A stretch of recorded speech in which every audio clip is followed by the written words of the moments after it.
Exorcism is a phenomenon that has become a subject of interest and debate among believers and scholars alike. This ritual is associated with the expulsion of supposed various demons from a person, often associated with religious practices and traditions. Despite its controversial nature, exorcism has ancient roots and can be viewed from a scientific perspective. In this video, we will understand what happens during an exorcism and examine interpretations of the phenomenon.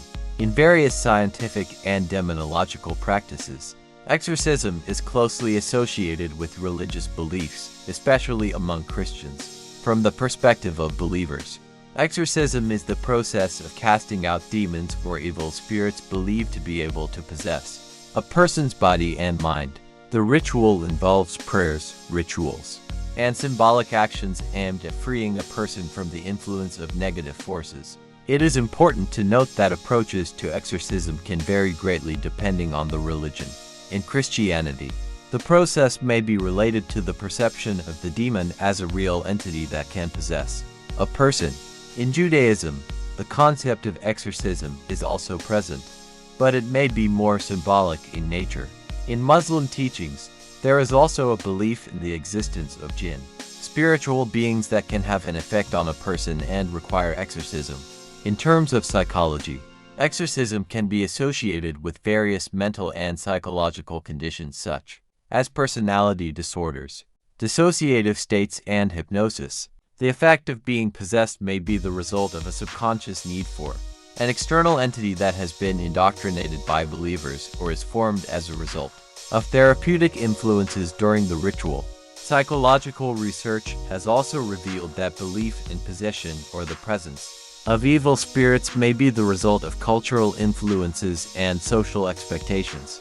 People living in societies where such beliefs are widespread are more likely to experience such states due to psychosomatic response effects.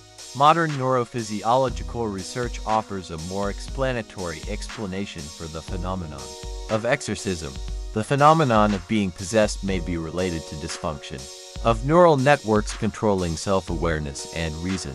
Neuroscientific research may reveal what mechanisms may be behind the illusion of having external control over body and behavior. Studies have shown that certain neurological conditions, such as epileptic seizures or dissociative disorders, can produce feelings of external presence that can be perceived as possession. Certain parts of the brain may be associated with forming illusions of control over the body. Exorcism also has sociocultural aspects, as it affects society's perception of mental illness, abnormal conditions, and spiritual practices. Exorcism can be interpreted differently in different cultures as a spiritual ritual, as an indicator of a medical problem, or as a way to control a person's behavior. Sociocultural factors can have a huge impact on how people perceive and respond to exorcism.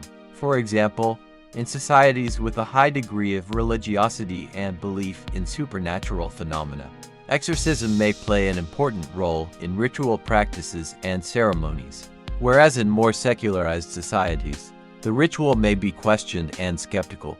The phenomenon of exorcism is multifaceted and complex, requiring an interdisciplinary approach to fully understand. Religious, psychological, neurophysiological, and sociocultural aspects are interrelated and influence the way people perceive and explain this phenomenon.